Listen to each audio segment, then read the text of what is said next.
Bonjour à tous, bienvenue sur la chaîne YouTube de Vision Dynamique. Je tiens aujourd'hui à interviewer, comme je vous l'ai dit dans l'intro, à interviewer Nathalie Sachou, qui va nous parler d'un sujet très très intéressant. Nous l'écoutons tout de suite. Nathalie, c'est à toi. Oui, bonjour Valérie.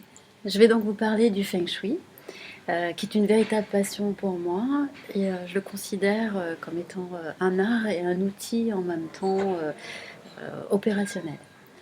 J'ai développé au cours de ces 10 dernières années une véritable méthode qui permet de prendre en considération dans un premier temps la personne, de par son histoire et le rapprochement avec son environnement.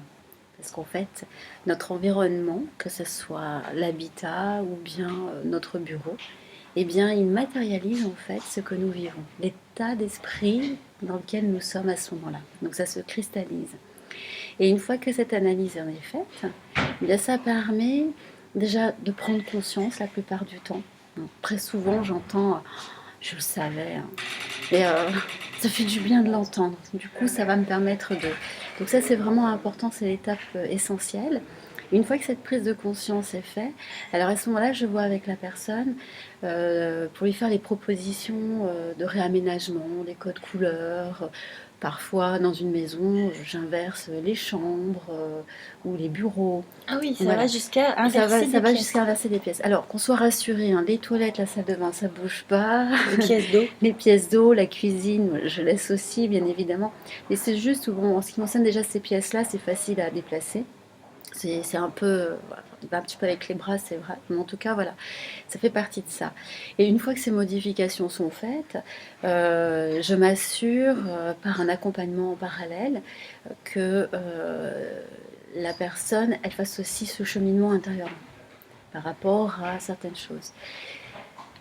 Pour simplifier, nos 8 plans de vie sont matérialisés dans notre habitat. Nos 8 points de vie sont Oui, matérialisés dans notre habitat. tout à fait.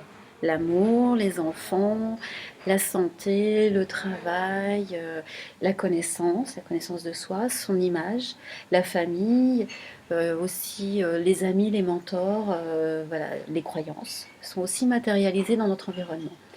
Et en fonction de la qualité de ce plan de vie, au niveau énergétique, eh bien, on matérialise, eh bien, si on est vraiment OK, parce qu'on a quand même des domaines de vie, ça va, ça se passe bien, heureusement, sinon on ne tiendrait pas debout.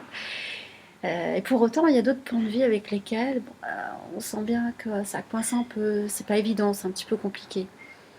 Alors, ce qu'il faut comprendre surtout, c'est que c'est légitime. Parce qu'à ce moment-là, lorsque nous sommes rentrés dans ce lieu, bien, c'était effectivement le sujet du jour avec les complexités qu'il y avait à ce moment-là. Donc de là, comme on veut avancer, aller de l'avant, les modifications doivent être faites et puis en parallèle, eh bien, le travail sur la personne va être fait pour que ça soit totalement cohérent et que surtout ça puisse se pérenniser et rester dans le temps. Rester dans le temps. Oui. Tu dis la personne, mais souvent tu t'adresses à un couple ou à une famille. Donc là, comment tu fais aussi pour intervenir par rapport à ça, s'il y en a un des deux qui est plus récalcitrant sur la démarche? Pareil dans les entreprises, s'il y a des personnes plus récalcitrantes que d'autres. Oui, ça c'est la question classique, hein. Je suis en couple, il y a les enfants, comment ça se passe? Eh bien déjà, je vais répondre à la demande de la personne qui m'a sollicité. Déjà, premièrement, donc, quelle est cette demande? Je veux telle chose, ok. Que les autres acteurs de la maison, donc le conjoint, les enfants, soient présents ou pas, ça ne change en rien, en fait, à ma façon de travailler. Parce que la façon dont je travaille, je suis respectueuse de tout le monde. D'accord. Je fais en sorte que chacun retrouve l'énergie, la dynamique qui est nécessaire.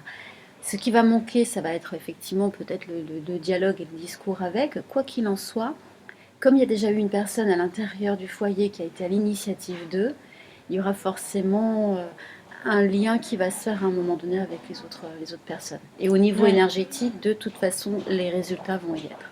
Mais tu t'es pas retrouvée dans un cas où il y avait quelqu'un qui était vraiment contre la démarche? De toute façon, ça va... Alors, si effectivement j'ai vraiment monsieur, très souvent c'est madame qui sollicite et monsieur qui n'y croit pas trop, peut-être. Croit pas trop. Voilà. Donc si effectivement il est vraiment récalcitrant et que j'ai vraiment ce retour-là, je sais que ça va freiner au niveau des résultats. Et ça, c'est pareil lorsqu'on est deux sur un projet, quel qu'il soit, partir en vacances, basiquement. Tiens, madame a envie de partir en vacances, elle va aller au soleil, prendre du bon temps, et monsieur, on voit pas l'intérêt, il est contre, etc. Bah, les vacances, ça va être compliqué à se mettre en place. Et quand bien même elles se mettaient en place, ben, je doute qu'ils puissent passer tous les deux des bonnes vacances puisqu'ils n'y étaient pas. D'accord. Il n'était pas coopératif pour les vacances. Donc là, c'est pareil. C'est pareil. C'est exactement le même cheminement. Euh, dans l'organisation, l'approche, ça va être de façon très simple, c'est-à-dire que je fais d'abord une analyse globale de ce qui se vit dans cette maison, ce que amène à faire vivre cette maison. Une fois que ça s'est fait au niveau global, je vais faire un zoom sur chaque membre de la famille. Ah oui. D'accord. Et dans l'ordre, il va y avoir un ordre de hiérarchie, c'est-à-dire que la première personne vers laquelle je vais travailler autour, au niveau de mon analyse et des recommandations à mettre en place, c'est ce que j'appelle le pilier. Et le pilier du foyer, c'est celui qui apporte les plus forts revenus, ou si c'est un revenu égal, celui qui a les plus fortes responsabilités.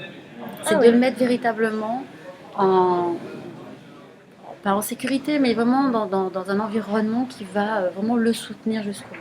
C'est amusant ce que tu dis, parce qu'en Occident, on aurait plutôt tendance à penser à la personne qui est là le plus souvent dans la maison, qui est le pilier de la maison. Et ben non, c'est celui qui apporte vraiment, quelle est sa contribution au foyer. Donc là, la contribution, bon, avant, ramener la chasse et les collectes, là, ça va être vraiment au niveau financier. L'idée, c'est vraiment ça, c'est pérenniser le couple. Parce que s'il lui arrivait quelque chose, qu'il perdait ses fonctions ou quoi que ce soit, en termes de manque à gagner, ça va être aussi conséquent dans le foyer. Donc ça peut être madame, si effectivement elle a des plus forts revenus, ou monsieur. Et l'approche est intéressante aussi, puisque comme on est sur cette logique-là, pour les couples homosexuels, comme il n'y a pas la notion de si c'est un homme ou une femme, et puis que aujourd'hui, on considère que le pilier du foyer, c'est monsieur, donc il y a plus des patriarches, le côté des règles d'autorité.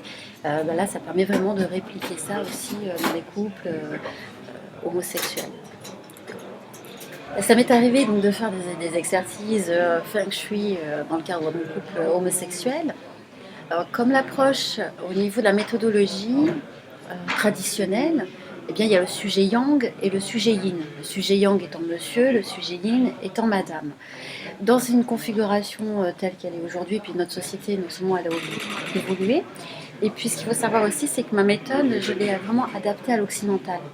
Parce que les coutumes, les mœurs, l'histoire n'a rien à voir avec celle de l'Asie, de la Chine en l'occurrence, puisque c'est le berceau du feng shui. Donc c'était vraiment déjà de faire cette traduction à ce niveau-là, et puis surtout d'adapter à la modernité d'aujourd'hui. L'autre modernité que j'ai adaptée par rapport à notre société actuelle, c'est aussi la notion des familles recomposées. Oui. Parce que là, comment on va les gérer, les enfants? Ceux qui sont là moins souvent que d'autres, voilà, etc. Ceux qui sont là moins fréquemment, les ordres d'arrivée, par rapport aux adoptions aussi, par exemple. Voilà, ça aussi, c'est intégré. D'accord, très bien.